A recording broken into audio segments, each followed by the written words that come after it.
Hello friends, welcome to my YouTube channel intro में आप सबका स्वागत है।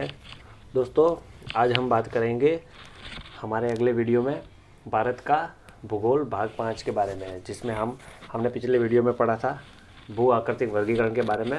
उसमें हमने भारत के प्रायद्वीपीय पठार के बारे में पढ़ा था। आज हम पढ़ेंगे भारत के हिमालय के बारे में। इसका भू आकृतिक वर्गीकरण 4 भागों में बांटा गया था, जिसमें से हमने पहला प्रायद्वीपीय पठार तो पढ़ लिया था। अब हम बात करेंगे भारत के हिमालय के बारे में, जो कि हमारे उत्तर में फैला हुआ है। भारत के उत्तर में फैला हुआ है, उस हिमालय के बारे में बात करेंगे। तो सबसे पहले हम अगर बात करते हैं हिमालय की, तो हिमालय की उत्पत्ति के बारे में बात करेंगे। इसकी उत्पत्ति के संबंध में भी अनेक सिद्धांत दिए गए हैं।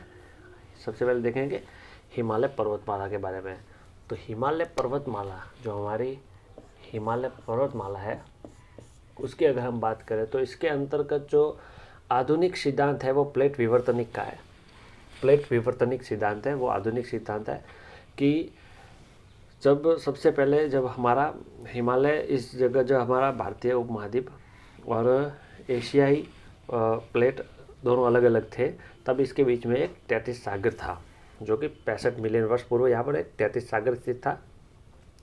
उसके बाद क्या हुआ, जब भारतीय प्लेट और यूरेशियाई प्लेट दोनों आपस में निकट आने के कारण, दोनों का टकराव होने के कारण यहाँ पर एक वृहद हिमालय की उत्पत्ति हुई।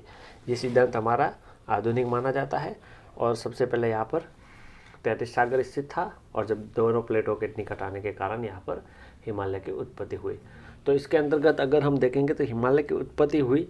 हिमालय को भी उसके अलावा 4 भागों में, चार तरह के स्थल विवर्तनिक पर्वत श्रेणियों में भी सम्मिलित किया गया है। इसमें से हम देखेंगे सबसे, जो इसके 4 भाग देखेंगे, तो उसमें से पहला देखेंगे हम, जो कि ट्रांस हिमालय है, जिसे ट्रांस हिमालय कहते हैं, जो कि सबसे ये वाला भाग होता है, जो कि हमारे हिमालय पार का भाग है, इसे ट्रांस हिमालय कहते हैं। दूसरा हमारा वृहद हिमालय या दीर्घ हिमालय भी कह सकते हैं। तीसरा हमारा आता है लघु हिमालय, और चौथा है हमारे शिवालिक। तो इसे भी 4 भागों में बांटा गया है, जो कि उत्तर से दक्षिण की तरफ इनका विभाजन किया गया है, जिनमें से आपको याद रखने हैं ट्रांस हिमालय, फिर वृहद हिमालय, फिर लघु हिमालय और फिर शिवालिक। अगर हम ट्रांस हिमालय की बात करें तो ये काराकोरम श्रेणी जो यहाँ से उसके अंतर्गत आता है, इसमें लद्दाख और जास्कर श्रेणियाँ सम्मिलित है। अगर ट्रांस हिमालय की बात करें हम, तो इसके अंतर्गत लद्दाख और जास्कर पहाड़ियाँ सम्मिलित है, जिनकी चौड़ाई क्रमशः 40 किलोमीटर है। इनकी चौड़ाई देखें, ये उत्तर से दक्षिण की तरफ 4 भागों में बांटा गया है। और अगर इनकी चौड़ाई की बात करें, लद्दाख और जास्कर श्रेणियाँ यहाँ पर स्थित है, जो 40 किलोमीटर चौड़ाई, औसत चौड़ाई इनकी 40 किलोमीटर है। और ये ट्रांस हिमालय, जब इसका पता किस हिसाब से चलता है, क्योंकि यहाँ पर 33 सागर के जो अवसाद और निष्पेषण हुआ था, उसके अवसाद विद्यमान है होने के कारण इसे लद्दाख और जास्कर श्रेणियों में सम्मिलित किया गया है। उसके बाद अगर हम देखें तो हमारा दीर्घ हिमालय, जो कि यहाँ से ये ग्रेट हिमालय यहाँ पर दिखाया गया है, जो कि हमारा यहाँ से ग्रेट हिमालय, जो यहाँ से इस तरफ मुड़ जाता है, इसे कहते हैं हम दीर्घ हिमालय, ग्रेट हिमालय। अगर दीर्घ हिमालय की बात करें तो इस हिमालय में हमारे सबसे विश्व के जो सबसे ऊंचे शिखर है, ऊंचे शिखर जो कि 10 है, वो सब वृहद हिमालय यानी दीर्घ हिमालय में मौजूद है, जिनके अंतर्गत माउंट एवरेस्ट, कंचनजंगा, नागा पर्वत, मकालू, ये सब, जो कि इसके विश्व के जो सबसे ऊंचे शिखर, ऊंची चोटियाँ है, उसके बारे में मैं आपको अलग से वीडियो उपलब्ध कराऊंगा और डिटेल में उनको समझाऊंगा। अभी हम सिर्फ इसकी उत्पत्ति के बारे में देख रहे हैं। तो इसके अंतर्गत जो ऊंचे शिखर आते हैं वो सब हमारे दीर्घ हिमालय यानी वृहद हिमालय के अंतर्गत आते हैं। और इसमें एक संलग्न श्रेणी होने के कारण इसके अंदर दर्रे भी बहुत कम है, और यहाँ पर ऊंचाई ज़्यादा होने के कारण यहाँ पर वनों का क्षेत्रफल भी काफ़ी कम दिखाई देता है। अगर इसकी चौड़ाई की बात करें तो इसकी औसत चौड़ाई 25 किलोमीटर है। इसकी चौड़ाई उत्तर से दक्षिण की बात करें तो इसकी चौड़ाई 25 किलोमीटर है, और ये हमारे जम्मू कश्मीर से लेकर इस तरफ से यहाँ पर मुड़ जाता है, क्योंकि ये वलनदार पर्वत होने के कारण मुड़ जाता है। चलिए, तो अब आगे हम बात करते हैं दीर्घ हिमालय के बाद में हम बात करते हैं लघु हिमालय की। अगर लघु हिमालय की अगर हम बात करें तो ये वाला हमारा यहाँ से लघु हिमालय फैला हुआ है। इस प्रकार से हमारा लघु हिमालय यहाँ पर फैला हुआ है। अगर इसकी चौड़ाई की बात करें तो इसकी चौड़ाई 80 किलोमीटर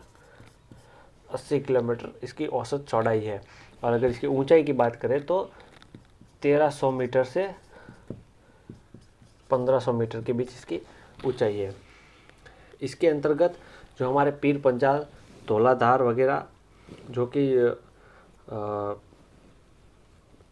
पीर पंजाल और धौलाधार यहाँ पर जो स्थित है जम्मू कश्मीर के पास, इस लघु हिमालय के अंदर स्थित है। ये तो हमारा लघु हिमालय था। अब इसके अंदर इसकी बात करें तो इसकी जो चट्टानें हैं उसमें स्लेट, चूना पत्थर और क्वार्टरजाइट जैसी प्रमुख चट्टानें इसमें पाई जाती है। अब इसके बाद अगर हम बात करें तो हमारा अंतिम है शिवालिक हिमालय, जिसे हम, जो कि सबसे दक्षिण की तरफ पाया है, उत्तर से दक्षिण की तरफ में लास्टवा हमारा शिवालिक है। अगर हम शिवालिक की बात करें तो इसे उप हिमालय के नाम से भी जाना जाता है।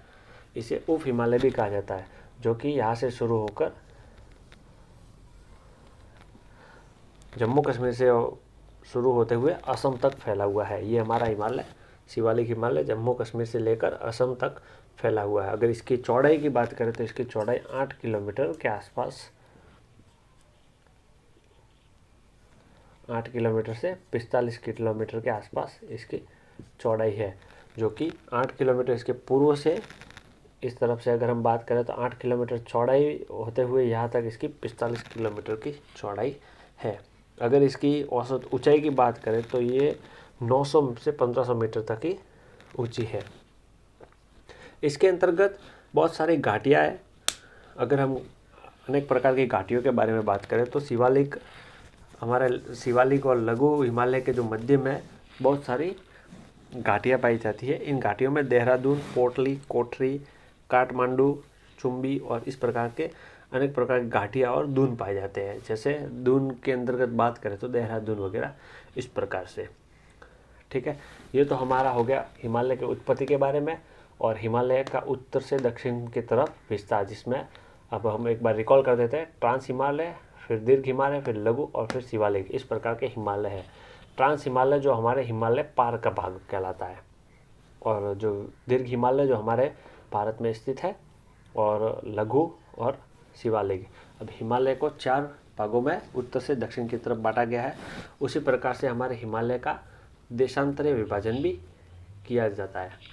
देशांतरीय विभाजन में अगर हम बात करें, अगर हमारे हिमालय का देशांतरीय विभाजन अगर हम देखें तो एक नज़र उस पर भी हम डाल देते हैं।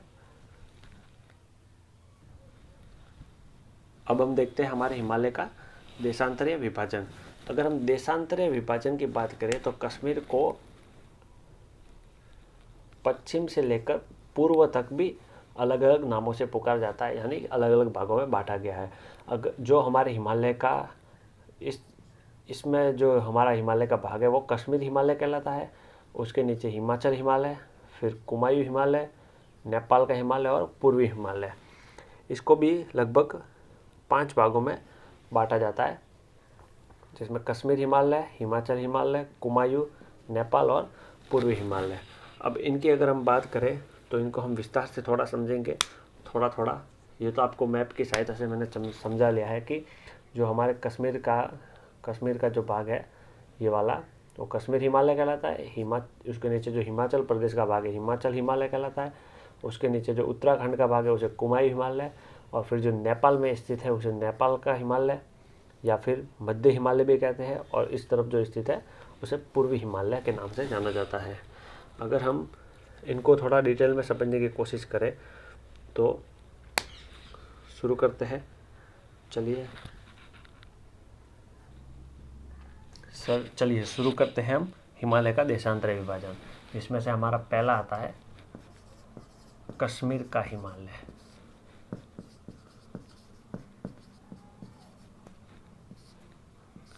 अब कश्मीर के हिमालय की अगर बात करें तो ये हमारा जम्मू और कश्मीर में लगभग 3.5 लाख वर्ग किलोमीटर के क्षेत्र में फैला हुआ है। 3.5 लाख वर्ग किलोमीटर के क्षेत्र में फैला हुआ है। और जो कश्मीर हिमालय में जो हमारा लद्दाख का क्षेत्र है, लद्दाख के क्षेत्र को शीत मरुस्थल के नाम से जाना जाता है। ये बहुत ही बड़ा मरुस्थल है जो कि शीत मरुस्थल है। यहाँ पर बर्फ ही बर्फ मिलती है। और कश्मीर घाटी में इसके उत्तर में दीर्घ और दक्षिण में लघु हिमालय से घिरी हुई है। ये जो हमारी कश्मीर घाटी है, अगर हम मैप की सहायता से देखें तो ये जो हमारा कश्मीर घाटी है वो उत्तर में दीर्घ हिमालय से और दक्षिण में लघु हिमालय से घिरी हुई घाटी है। इसके अंतर्गत बहुत सारे दर्रे आए हुए हैं। कश्मीर हिमालय के अंदर बहुत सारे हमारे दर्रे हैं। दर्रों का अर्थ होता है कि जो हमारी पर्वत श्रेणियाँ होते हैं उनके अंदर के जो गैप होते हैं उनको हम दर्रों के नाम से जानते हैं। दर्रों के विषय में मैं आपको एक दर्रे के लिए एक अलग से वीडियो उपलब्ध कराऊंगा जिसमें हम हिमालय के सारे दर्रों को कवर करते चलेंगे। ठीक है, तो दूसरा ये तो हमारा पहला था कश्मीर हिमालय।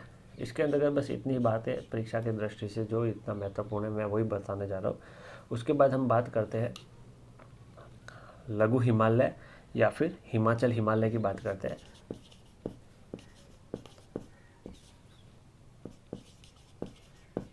अगर हम हिमाचल हिमालय की बात करें तो इसका क्षेत्रफल अगर हम देखें तो ये 4500 वर्ग किलोमीटर के क्षेत्र में फैला हुआ है।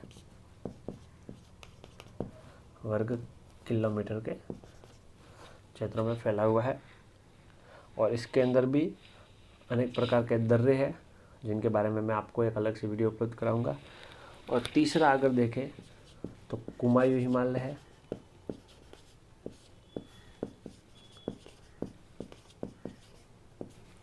अब कुमायूं हिमालय की बात करें तो ये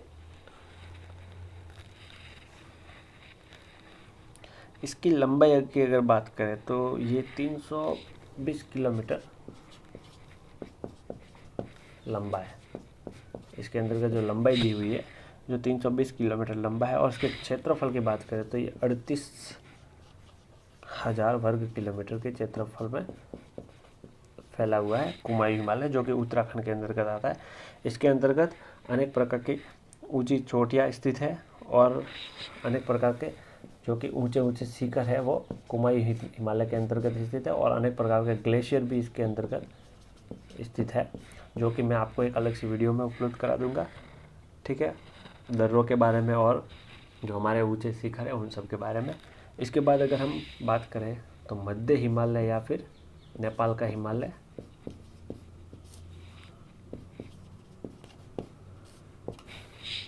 इसकी अगर हम बात करें तो इसका क्षेत्रफल देखेंगे तो इसका क्षेत्रफल 1,16,800 वर्ग किलोमीटर के अंतर्गत फैला हुआ है हमारा जो मध्य या नेपाल का हिमालय। और इसका जो अधिकतर भाग है वो नेपाल में स्थित है और थोड़ा सा भाग हमारा सिक्किम में भी हमारा इसका स्थित है। और जो विश्व का जो सबसे ऊंचा शिखर, जो कि शिखर के बारे में बताया था, जो कि हमारा माउंट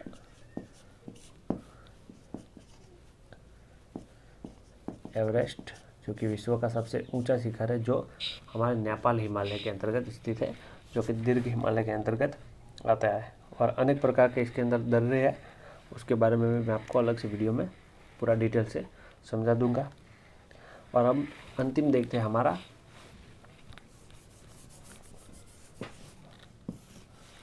पूर्वी हिमालय।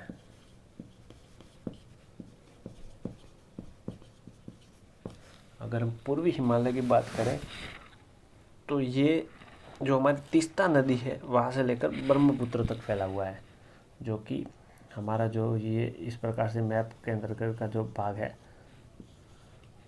ये इस तरफ फैला हुआ हिमालय है वो हमारा पूर्वी हिमालय कहलाता है। और अगर इसकी पश्चिम से पूर्व की लंबाई की बात करें तो ये 720 किलोमीटर लंबा, और इसका अगर क्षेत्रफल देखें तो इसका क्षेत्रफल 67,500 किलोमीटर स्क्वायर के अंतर्गत है। और अगर इसके विस्तार की बात करें तो जिस प्रकार से मैंने आपको मैप के द्वारा ये बताया है कि इस प्रकार से, तो यहाँ पर हमारा नेपाल ख़त्म होता है, यहाँ पर सिक्किम, और ये यहाँ पर भूटान से लेकर अरुणाचल प्रदेश के बीच इसका विस्तार है। और इसके अंदर अनेक प्रकार